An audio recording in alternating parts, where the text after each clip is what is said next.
विशेषताएं देख रहे थे अपन, जिसमें एक तो देखो अपन ने बात करी थी शुरू में, विकास के दो पक्षों की बात की थी। एक तो अपन ने, ठीक है ना, जैविक पक्ष और सामाजिक पक्ष। इसी को अपन ने बोला था वंश क्रम और वातावरण, ठीक है, और इसी को बोला था परिपक्वता और अधिगम।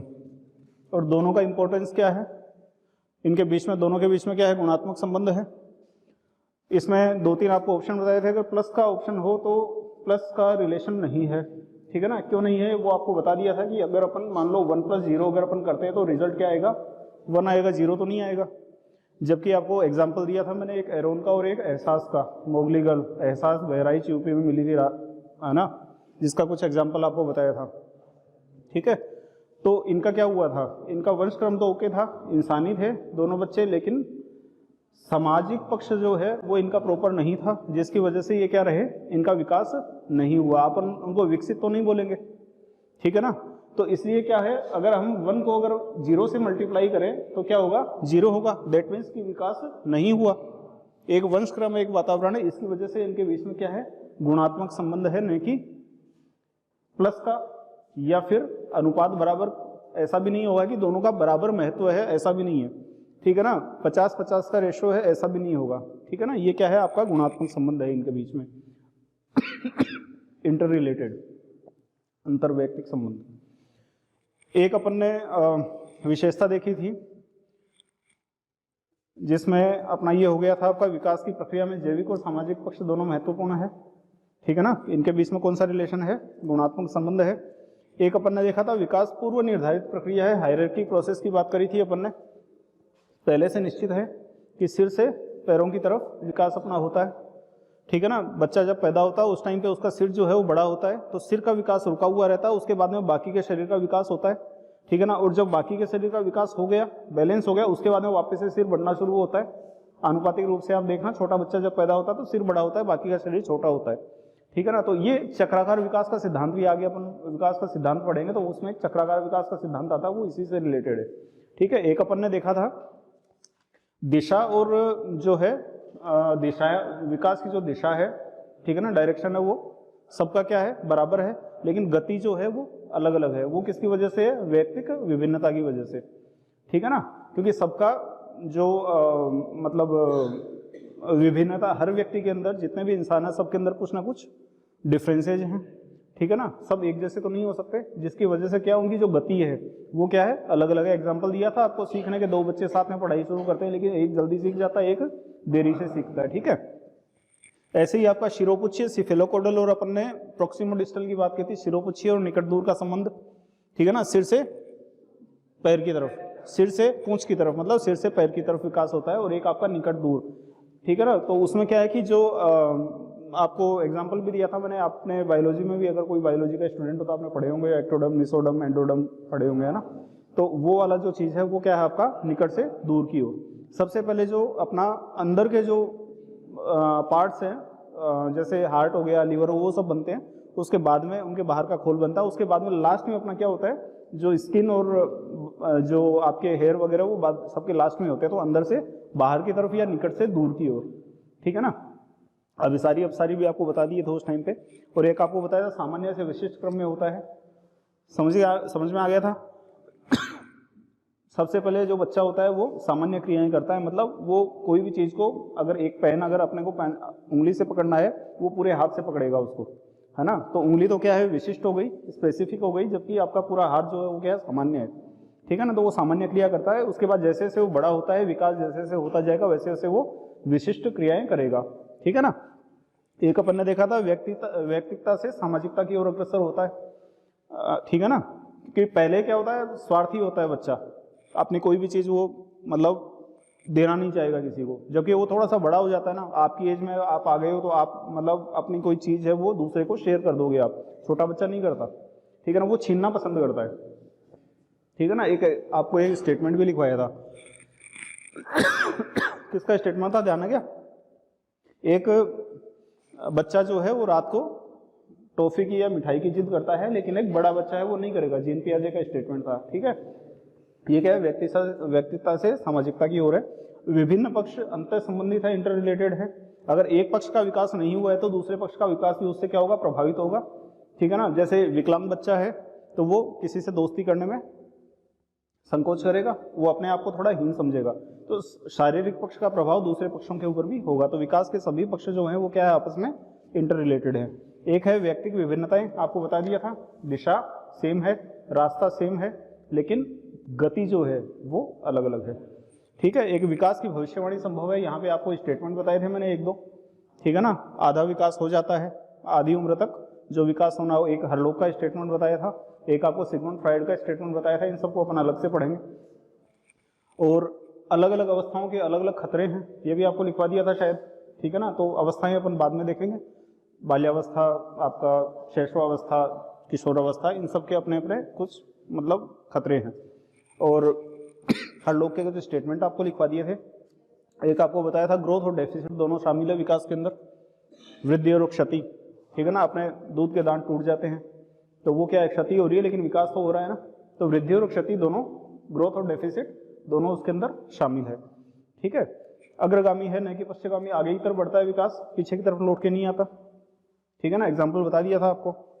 और एक आपको बताया था विकास वर्तुलाकार है न कि रेखीय, क्योंकि अगर सीधा होगा तो उसकी क्या होगी, वो स्ट्रेंथ होगी क्या उसके अंदर स्ट्रेंथ किसमें होगी, स्पाइरल के अंदर होगी, है ना। अगर जो गाड़ियों के अंदर जो लगे हुए रहते हैं, आपने किसी ने एग्जांपल दिया था ये वाला, है ना, क्या बोलते हैं उसको, तो वो अगर सीधा होगा तो क्या मतलब हो जाएगा, क्या वो मजबूत नहीं होगा, जबकि वो स्पाइरल है इसलिए वो क्या है, मजबूत है। तो विकास कमजोर तो है नहीं, विकास तो मजबूत है, विकास स्थायी है, अस्थायी नहीं है।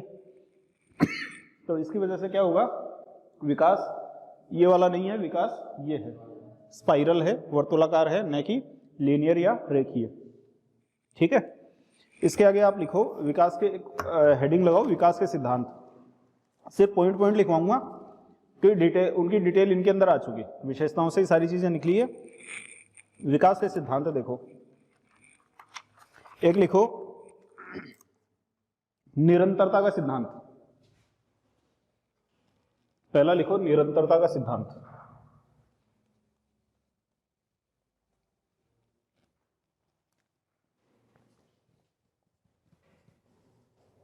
विकास के सिद्धांत, पहला लिखो निरंतरता का सिद्धांत।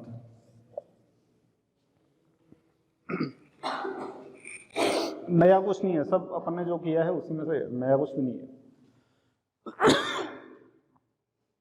विकास निरंतर चलता है, जन्म से लेकर के मृत्यु तक, बंद तो नहीं होता। ठीक है, निरंतरता का सिद्धांत। दिक्कत है क्या कोई? नेक्स्ट लिखो निश्चित क्रम का सिद्धांत। बताने की जरूरत है क्या इसको?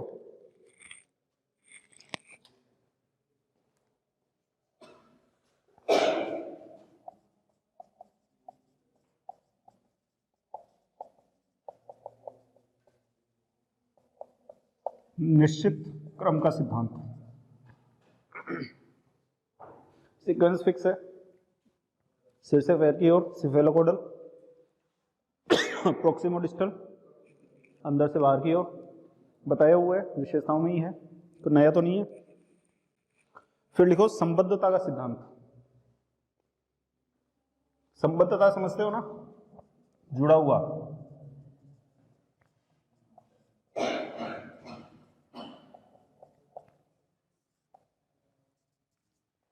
संबद्ध समझते हो, संबद्ध।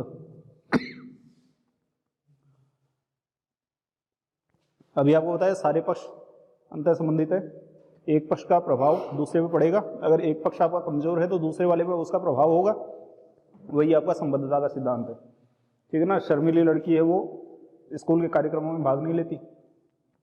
ठीक है, अगर कोई विकलांग बच्चा है वो जल्दी से किसी दोस्ती नहीं कर पाता। ठीक है, वही चीज है। उसके बाद लिखो सामान्य से विशिष्ट क्रियाओं का सिद्धांत। बताने की जरूरत है क्या? सामान्य से विशिष्ट क्रियाओं का सिद्धांत।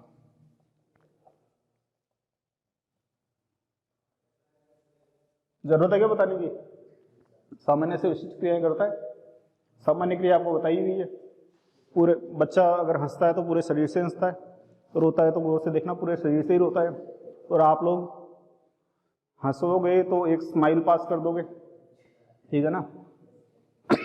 रोगे तो चुपचाप खाली आंसू टपकेंगे, वो भी छुपा लोगे, है ना। वो देखते हो ना फिल्मों में, दिल टूटता है तब क्या होता है?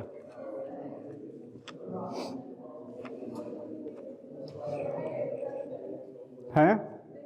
देखा ही है क्या? नहीं, मैंने वो तो इतनी डिटेल में तो नहीं पूछा टूटा है कि नहीं टूटा है। टूटा है तो कौन सा मेरे को बताओगे आप? चलो नेक्स्ट, एक है समान प्रतिमान का सिद्धांत, समानता का सिद्धांत।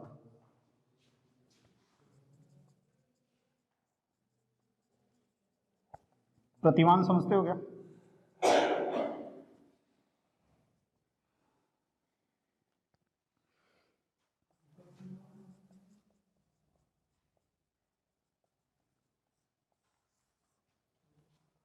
प्रतिमान कॉपी समझ लो, प्रतिलिपि, समानता का सिद्धांत। इंसान के इंसान ही पैदा होगा, ठीक है ना। बकरी के बकरी पैदा होगा, गाय के गाय पैदा होगी, मतलब जैसे पेरेंट्स हैं आपके वैसे ही बच्चे पैदा होंगे। समान प्रतिमान का सिद्धांत है, ये सिद्धांत दिया था सोरेनसन ने। अब पता नहीं कौन सी स्टडी करी इसने,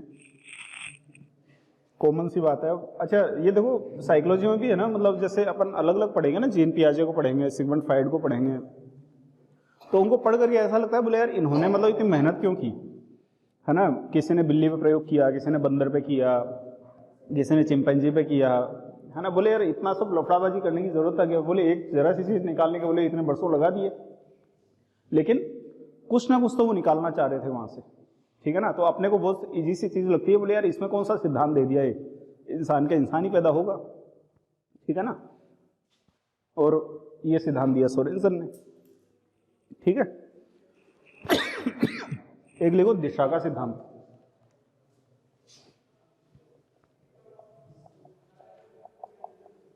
दिशा का सिद्धांत, दिशा एक ही है, स्पीड अलग अलग है, गति अलग अलग है, वही चीज है इसके अंदर। एक ही रास्ते से गुजरना होता है सबको, विकास की प्रक्रिया के अंदर एक ही रास्ता है जिससे सबको गुजरना होता है, ठीक है ना। चलो नेक्स्ट लिखो चक्राकार विकास का सिद्धांत।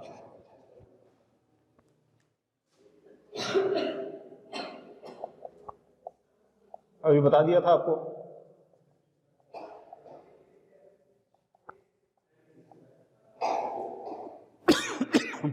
चक्राकार विकास का सिद्धांत।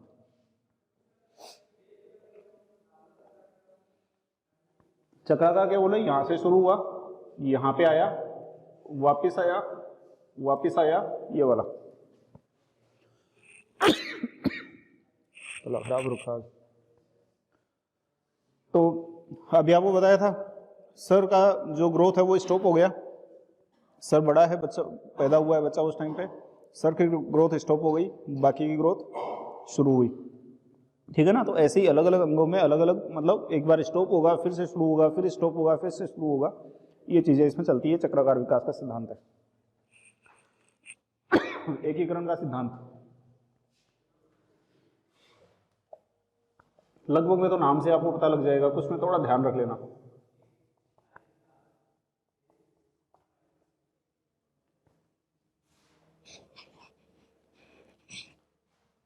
एकीकरण का सिद्धांत सामान्य से विशिष्ट वाला ही है। जैसे जैसे विकास होगा वैसे वैसे बच्चा स्पेसिफिक क्रियाएं करेगा, है ना। समझ जाएगा। एकीकरण मतलब अंगों का संचालन, उनमें एक तारतम्यता बैठा लेगा वो, ठीक है ना। तो वो चीज है इसके अंदर। एक लिखो विभिन्नता का सिद्धांत, ये थोड़ा सा अलग है।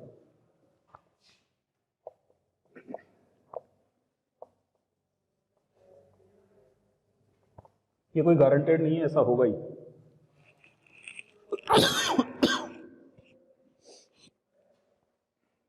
ये सिद्धांत ये बोलता है कि बच्चे जो है ना, जो बच्चे पैदा होते हैं उनके अंदर सब में विकास अलग अलग होगा। तो गति तो अपनी पड़ी हुई है, सबकी गति अलग अलग है। अगर एक माँ के 3 बच्चे हैं, 4 बच्चे हैं, तो सबके विकास की गति जो है वो अलग अलग है। ये तो व्यक्ति विभिन्नता के कारण अपने को पता ही है। इसमें एक चीज और बोलते हैं कि भाई सामान्यतया फर्स्ट वाला जो बच्चा है और जो लास्ट वाला बच्चा है उनकी ग्रोथ कम होगी, और जो बीच वाले जो बच्चे हैं उनकी ग्रोथ ज्यादा होगी। ठीक है ना? तो ऐसा बोलते हैं। ये कोई सार्वभौमिक तथ्य तो है नहीं, यूनिवर्सल ट्रुथ तो है नहीं इसके अंदर, मेरे को ऐसा लगता नहीं है। मेरा पर्सनल ओपिनियन है, पढ़ने के लिए अपन ठीक है, बुक में है अपन पढ़ लेते हैं। मुझे इसमें कोई तुक नहीं लगता। ये लास्ट वाला कौन होगा ये कैसे डिसाइड होगा? किसी के लिए पहला ही लास्ट है, किसी के लिए फर्स्ट और सेकंड 2, शुरू का और लास्ट का बीच में कोई हुआ ही नहीं। ठीक है ना? किसी के मान लो 8-7 भी हो जाते हैं। अब वो कहाँ पे डिसाइड होगा अभी ये लास्ट वाला है? तो उसकी वाली मतलब कोई ये तो है नहीं कि ये वाली की ग्रोथ नहीं होनी है भैया, ये लास्ट वाला बच्चा है इसकी ग्रोथ कम होनी है। ठीक है ना? फर्स्ट वाला समझ में आता है, लास्ट वाला नहीं समझ में आता। तो ऐसा बोलते हैं। तो मुझे इसमें कोई तुक नजर नहीं आता। हालांकि ठीक है, पढ़ना है अपने को। ये आपके कुछ सिद्धांत है इसके विकास के सिद्धांत। इसमें कुछ पूछना है तो बोलो।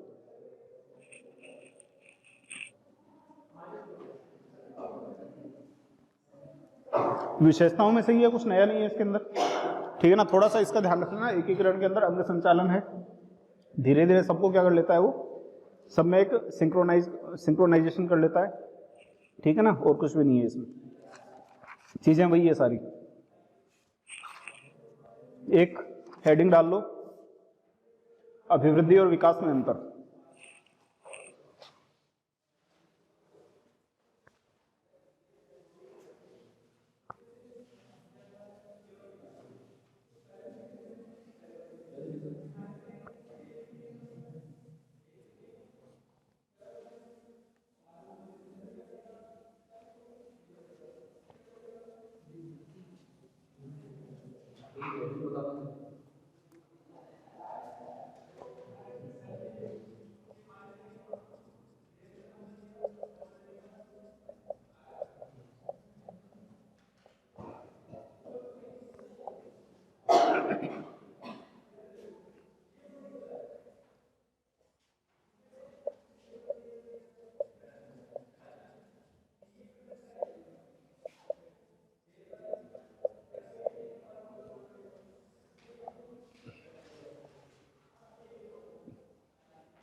बताया वो आपको, ये भी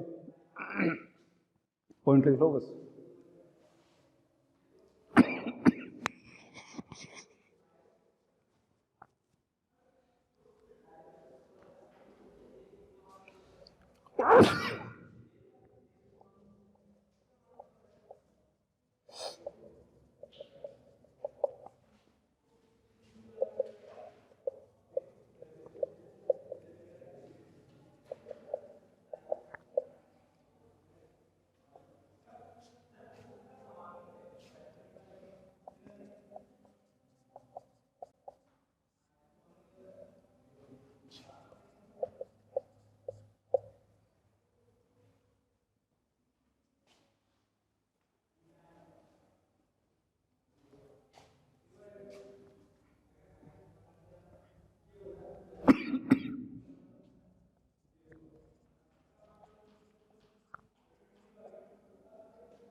समझाने की जरूरत है क्या?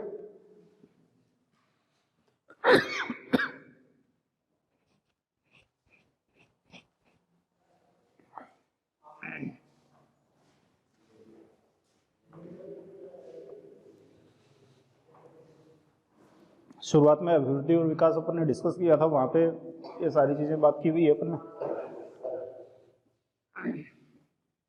अभिवृद्धि केवल शारीरिक पक्ष है, इसके अंदर बहुत सारी चीजें शामिल है, इसलिए बहुपक्षीय है, वो एक पक्षीय है।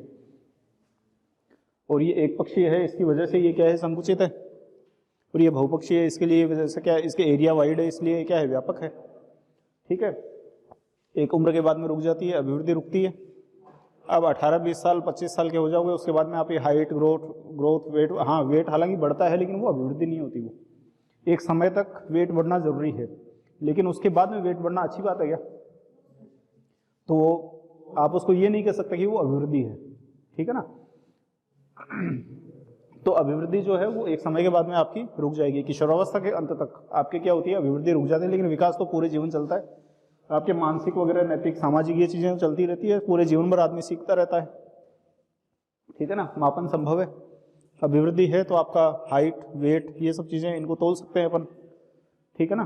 विकास मापन संबंध नैतिक पक्ष को नाप सकते हो कि इतना नैतिक पक्ष का विकास हो गया, इतना सामाजिक पक्ष का हो गया, इतना संज्ञानात्मक पक्ष का हो गया। हाँ, आप उनको एक पॉइंट्स दे सकते हो, नाप नहीं सकते। ठीक है ना? प्रॉपर मापन नहीं हो सकता। स्टैटिस्टिक्स में अपन पढ़ते हैं इस तरह की चीजें, लेकिन प्रॉपर मापन उसका एक्यूरेट अपन नहीं कह सकते। मापन संभव है इसलिए मात्रात्मक है, परिमाणात्मक है, परिमाण को क्या बोलते हैं, माप। ठीक है ना? संख्यात्मक है, संख्या में प्रदर्शित होता है मापन, इसलिए ये हो गया। जबकि ये क्या है, आपका गुणात्मक है। गुणात्मक समझते हो ना, बताया वो आपको पहले। ठीक है, दिक्कत कोई? यहां तक कोई दिक्कत है क्या किसी को? अभिवृद्धि हो गया, विकास हो गया, अभिवृद्धि विकास में अंतर हो गया, विकास के सिद्धांत हो गए, विकास की विशेषताएं हो गई, इतना टॉपिक हो गया। अब अपन पढ़ेंगे अवस्थाएं। ठीक है ना? विकास की अवस्थाएं। और ये आपके, हटा दो इसको, नोट कर लिया सबने?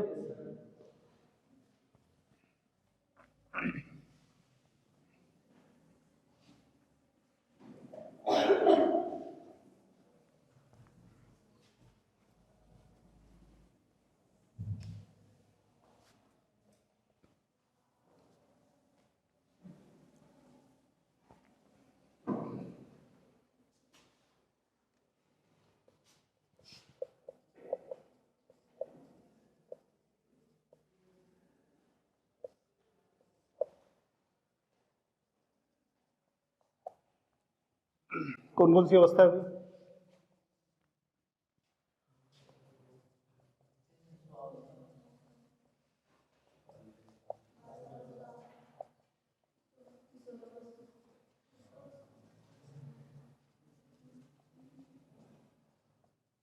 यहीं तक ही है, आगे भी है? हैं? और भी है, और भी है, प्रौढ़ावस्था है, वृद्धावस्था, बहुत सारी है। लेकिन अपने साइकोलॉजी के पर्सपेक्टिव से यही तीन अपने को पढ़नी है। हालांकि एक विद्वान हुए हैं जिनका नाम है एरिक एरिक्सन, इन्होंने पूरे जीवन काल को मतलब डिस्कस किया है। साइकोलॉजी अपन पढ़ेंगे एरिक एरिक्सन को, तो उसने क्या पूरे जीवन काल को मतलब वो किया है, डिस्कस किया है। लेकिन जनरली जितने भी विद्वान है साइकोलॉजी के, ये तीन को इंपॉर्टेंट वे में डिस्कस करते हैं। ठीक है ना? एरिक एरिक्सन एक अपवाद है जिन्होंने पूरे जीवन को डिस्कस किया है, 8 अवस्थाओं में बांटा है। ठीक है, तो ये अपने को तीन पढ़ने हैं। लेकिन शैशवावस्था से पहले भी कुछ है वो हालांकि अपने सिलेबस के कोई विशेष पार्ट में नहीं है, लेकिन जस्ट फॉर डिस्कशन आपकी है गर्भावस्था।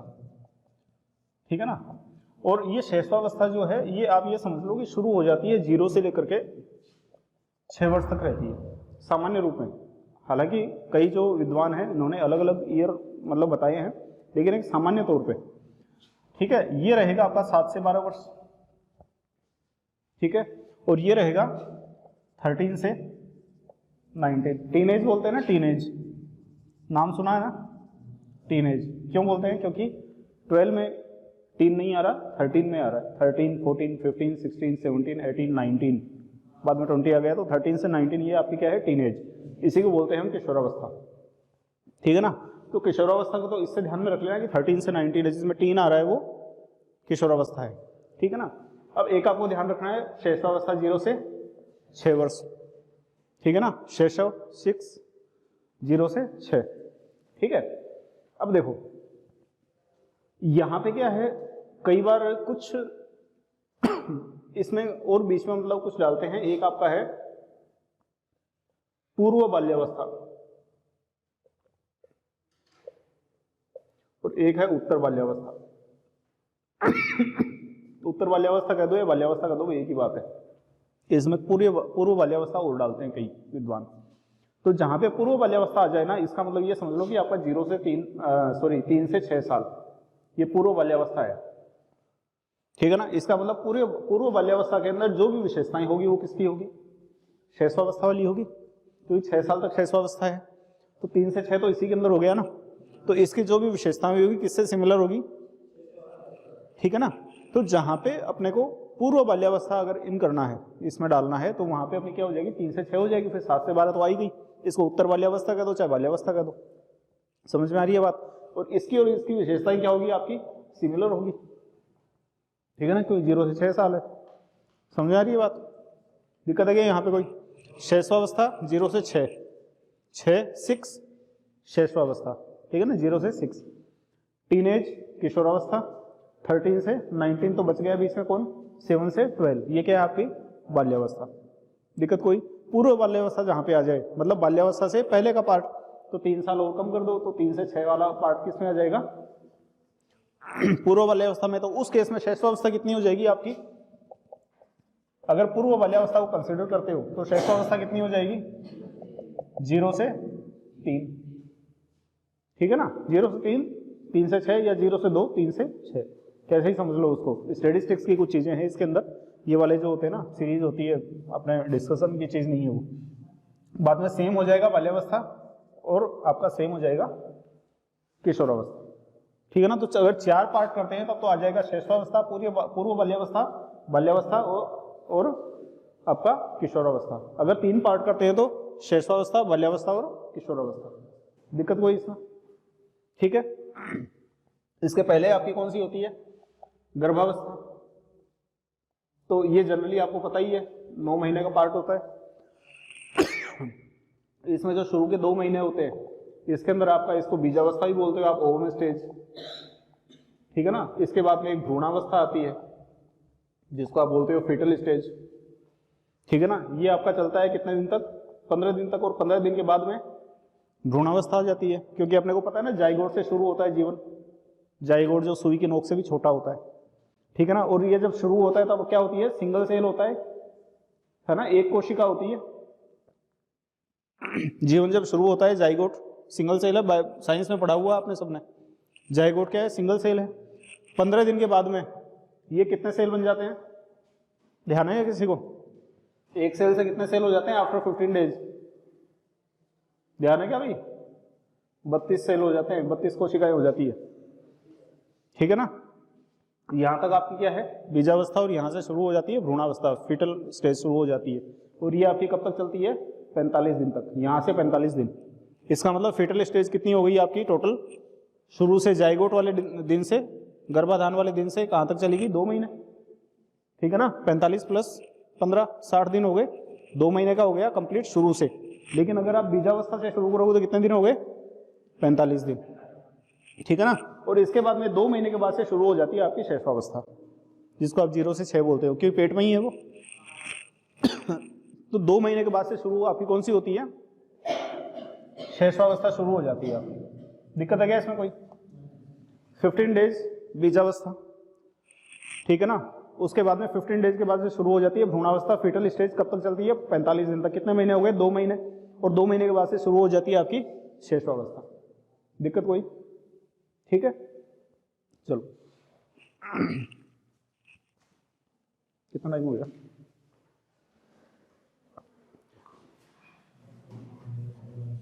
बहुत है, और आगे करवाना है, आगे करवाना है, बहुत है, करा दूं, चलो हेडिंग लगाओ फिर। टाइमिंग बता देना भी, मेरे को टाइमिंग का पता नहीं चलता है।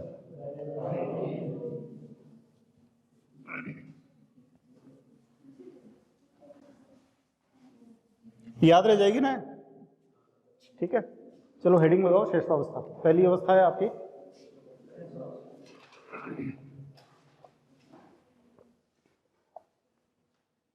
शेषावस्था।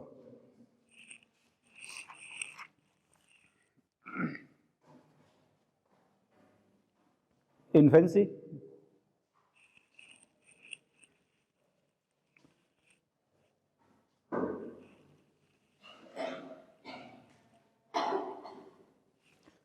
कुछ चीजें और है नोट्स में, लेकिन मेरे को नहीं लगता कोई बताने वैसी कोई चीज है। प्लेसेंटा आपको पता ही है, पता है ना प्लेसेंटा, ठीक है ना। और जो बच्चा है वो आपके आहार वगैरह जो है वो प्लेसेंटा के थ्रू मतलब लेता है, ठीक है ना। और आपके कुछ गर्भ धारण के लिए जो उत्तरदायी हार्मोन है वो प्रोजेस्टेरोन और ऑक्सीटोसिन वगैरह आपको पता ही होगा, कोई खास बताने की जरूरत नहीं है। चलो लगाओ हेडिंग लगाओ, शेषावस्था, इन्फेंसी।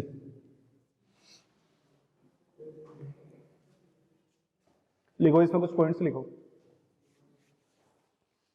पहला पॉइंट लिखो, सीखने का आदर्श काल। सीखने का आदर्श काल। अब यहां से थोड़ी सी आपकी साइकोलॉजी शुरू हो रही है भाई, अभी तक तो सब बेसिक बेसिक था। पहला पॉइंट लिखो आप, सीखने का आदर्श काल।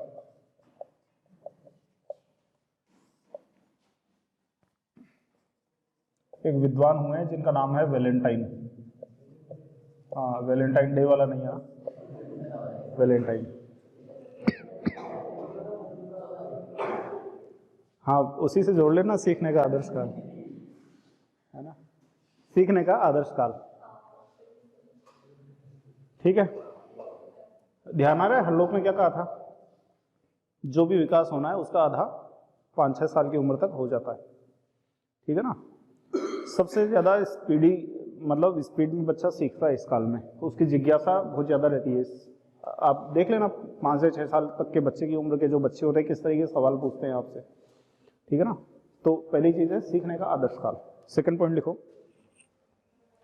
तीव्र विकास का काल।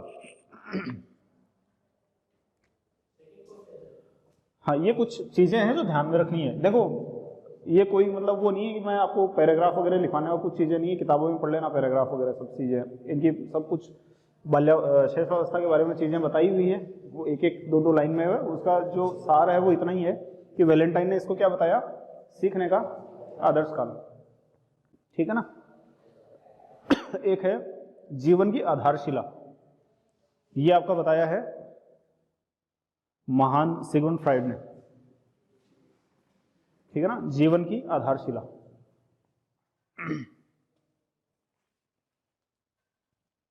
ये लिए तीव्र विकास का काल।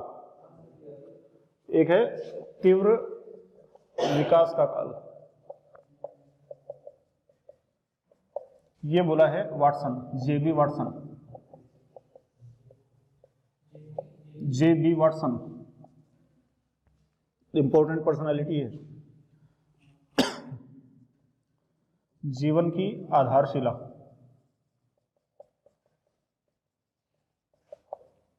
ये है फ्रायड, सिगमुंड फ्रायड, ठीक है। देखो खिलौनों की अवस्था, खिलौनों की अवस्था, टॉय एज, ये दो सिमिलर सिमिलर से आते हैं, एक है खिलौने की अवस्था, एक खेलने की अवस्था। टॉय एज और प्लेइंग एज दोनों अलग है। ये खिलौनों की अवस्था, बच्चा खिलौनों से खेलता है इस एज में। वो सब खेल थोड़ी खेलता है, भाग दौड़ वाले खेल खेलता है क्या, खिलौनों से खेलना पसंद करेगा इसमें, ठीक है। नेक्स्ट लिखो नैतिक शून्यता काल, नैतिक शून्यता काल, खिलौनों की अवस्था,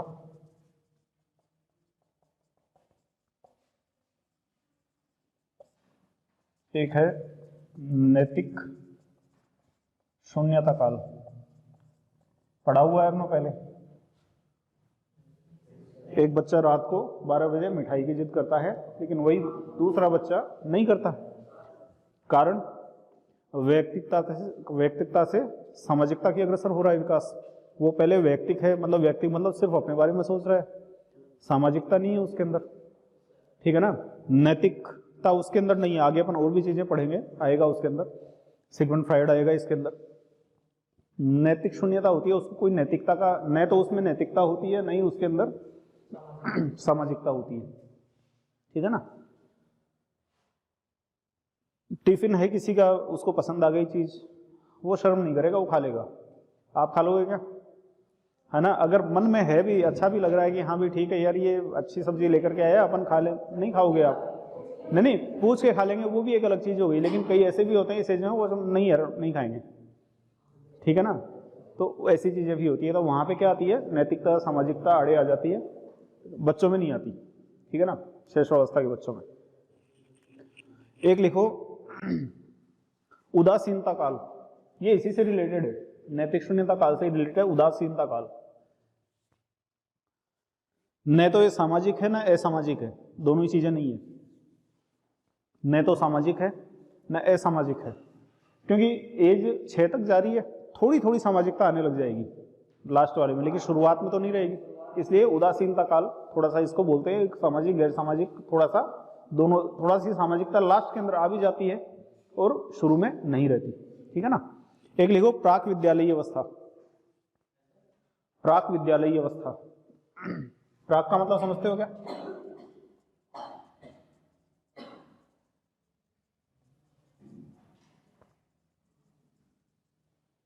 प्राक विद्यालयी अवस्था,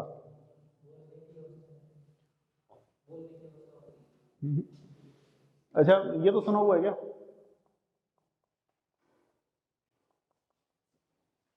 प्रागैतिहासिक सुना हुआ है क्या? पढ़े हुए ना आपके इतिहास के अंदर प्रागैतिहासिक काल। तो इसका संधि विच्छेद क्या होगा?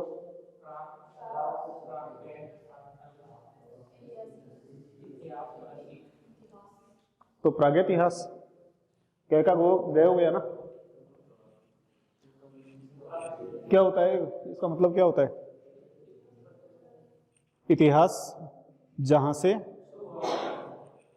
ऐतिहासिक काल कौन सा है? जहां से मतलब आपको मिलते हैं, सबूत मिलते हैं इतिहास के।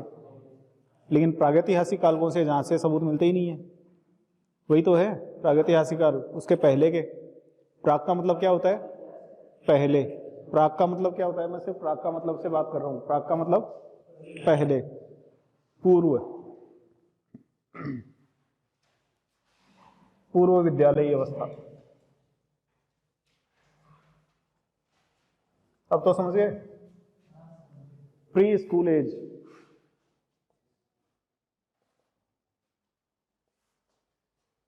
अरे नर्सरी केजी, स्कूल तो फर्स्ट से शुरू होगी। फर्स्ट से पहले स्कूल होती है क्या? हाँ, सरकारी में आंगनवाड़ी बोलते हैं अपने, इनमें जो है नर्सरी, केजी, किंडरगार्टन, ये भी पढ़ेंगे अपन आगे। किंडरगार्टन, केजी का मतलब पता है क्या आपको? किंडरगार्टन ये पद्धति है सिखाने की, एक पद्धति है, टीचिंग का मेथड है, ठीक है ना। 2-3 है, आपने सुना होगा एक, मेरा थोड़ा सा नाम याद नहीं आ रहा, मोंटेसरी, एक ये भी पद्धति है। ऐसे ही किंडरगार्टन पद्धति है। तो केजी अपन बोलते हैं ना, LKG, UKG, ये दरअसल सिखाने की पद्धति है, किंडरगार्टन पद्धति है। फ्रोबेल की दी हुई है, विद्वान हुए फ्रोबेल, उनकी दी हुई है ना। तो वो जो किंडरगार्टन है वो यही पूर्व विद्यालयी अवस्था है, प्राक विद्यालयी अवस्था है, प्री स्कूलिंग एज है ना। अपन बोलते हैं कि स्कूल में गया है बच्चा, लेकिन वो स्कूल नहीं है, दरअसल वो आपके प्री स्कूल है, जिसको अपन नर्सरी बोलते हैं, केजी बोलते हैं, है ना। केजी के अंदर फिर LKG, UKG बोल देते हैं अपन। आंगनबाड़ी आजकल सरकारी वाले के अंदर, और अभी न्यू एजुकेशन पॉलिसी के अंदर इसका प्रावधान भी हो चुका है, ठीक है ना। Play school, right, play school, ठीक है ना। तो ये वही है, ठीक है। चलो अब इसकी कुछ विशेषताएं लिखो। ये तो कुछ इसके नाम है जो अलग अलग दिए गए हैं, ठीक है ना, अलग अलग नाम दिए हैं, वैलेंटाइन ने सीखने का आया हो, तो ये सब इंपॉर्टेंट है ये चीज़ें, इनको आप विशेषताएं भी कंसिडर कर सकते हो, ठीक है ना। चलो अब इसकी विशेषताएं लिखो जो इंटरेस्टिंग है।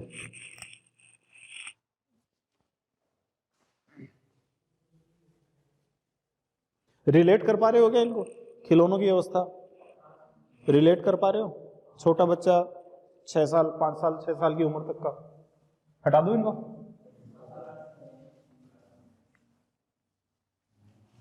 चलो लिखो, विशेषताओं में लिखो। सबसे पहली विशेषता सजीव चिंतन की अवस्था।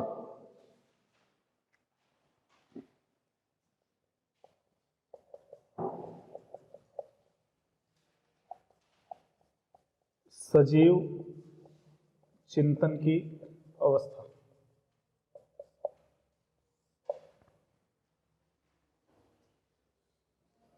एनिमिज्म बोलेंगे इसको,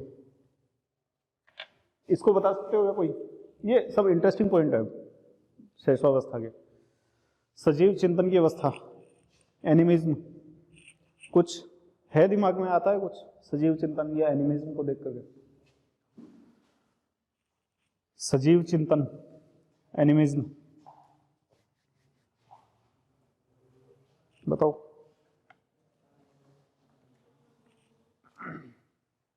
एनिमेशन,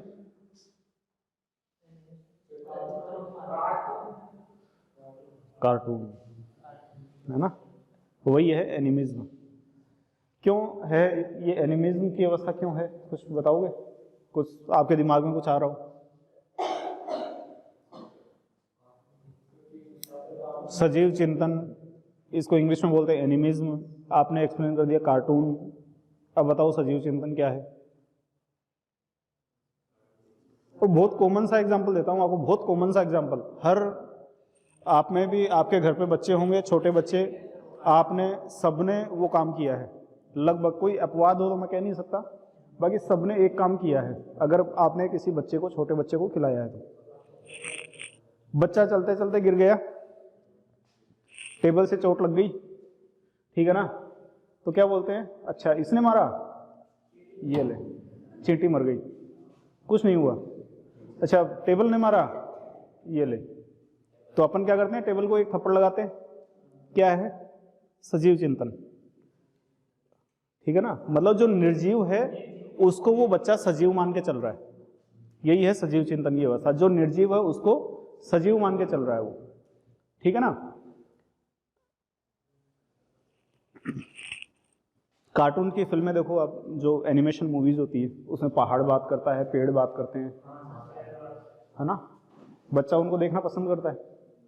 सजीव चिंतन की अवस्था है ना, सब बोलते हैं उसके अंदर, सब पेड़ पौधे पहाड़ सब जितने भी नेचुरल जो आपके हैं सब बोलते हैं, और वो कार्टून बच्चा देखना पसंद करता है। कोई भी बच्चा हो इस एज का, किसी को दे दो, आजकल तो मोबाइल का जमाना आ गया, आप देखना बच्चे को मोबाइल, बच्चा रो रहा है मतलब परेशान हो रहा है, कुछ भी है, मतलब मम्मी को काम करना है, कहीं किचन के अंदर काम करना है, घर पे काम करना, उसको मोबाइल में कार्टून लगा के दे, बच्चा बैठा है चुपचाप देख रहा है। अब उसको समझ में कुछ आ रहा नहीं आ रहा, लेकिन उसको मजा आ रहा है। होता है ऐसा, सजीव चिंतन की अवस्था है, ठीक है ना, एनिमिज्म। एक लिखो आत्म केंद्रितता। आत्म केंद्रितता, ये दोनों जुड़े हुए हैं, दरअसल आपस में कनेक्टेड है।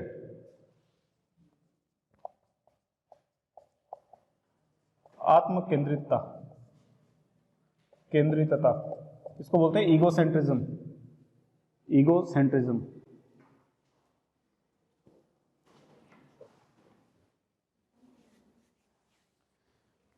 जो कुछ हो रहा है वो मेरी मर्जी से हो रहा है, ठीक है, यह है आत्म केंद्रितता, ईगोसेंट्रिज्म, ठीक है ना। मैं जो चाहता हूं वही होता है। रियल एग्जांपल देता हूं आपको एक, हम गए थे हर्ष पहाड़ पे, छोटा बच्चा, छोटा था मैं, ये दर्शु आया हुआ आ रहा हूं, साथ में ही है, इसी का एग्जांपल दे रहा हूं आपको, रियल एग्जांपल।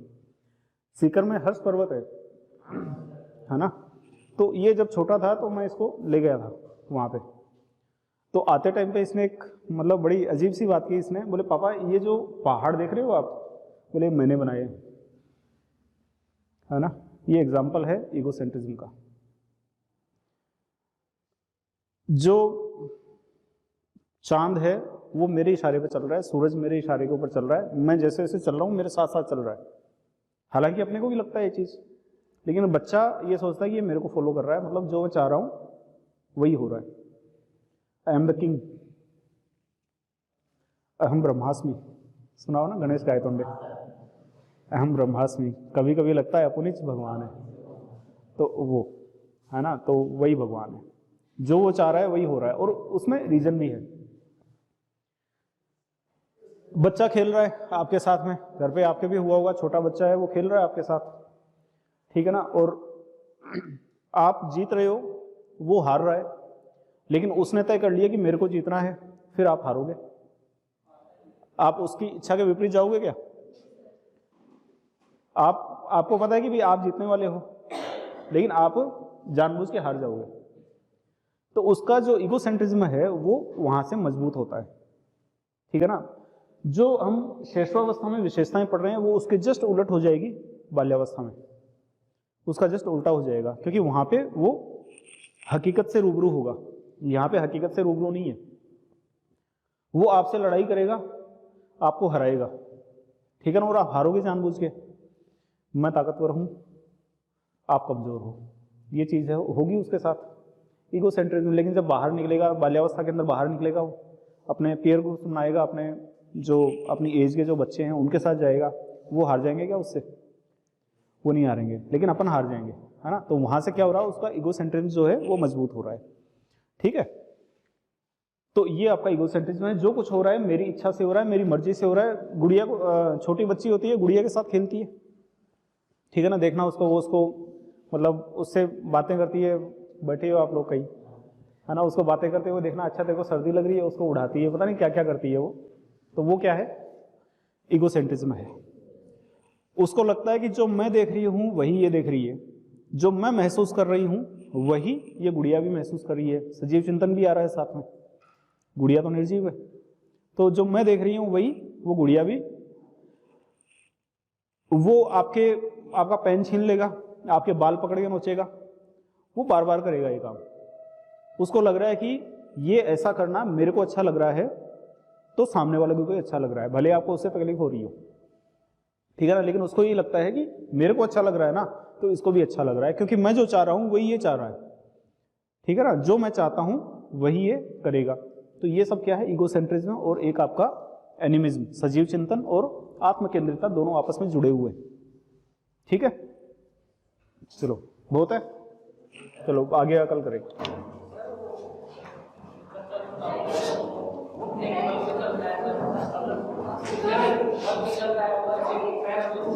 हाँ, क्रम वो है आपका क्रमबद्धता का सिद्धांत कह दो या हायरार्किक प्रोसेस कर दो। जो दिशा है उससे भी जोड़ सकते हो उसको, क्योंकि सबसे पहले बच्चा क्या करेगा? अपना सिर कंट्रोल करेगा, आंखों को कंट्रोल करता है ना, आंखों को करता है, फिर आपका सिर को कंट्रोल करता है, फिर चेस्ट को कंट्रोल करता है, उसके बाद में वो बैठना सीखता है, उसके बाद में वो घुटने के बल चलता है, उसके बाद में वो हाँ वो आगे आएगा।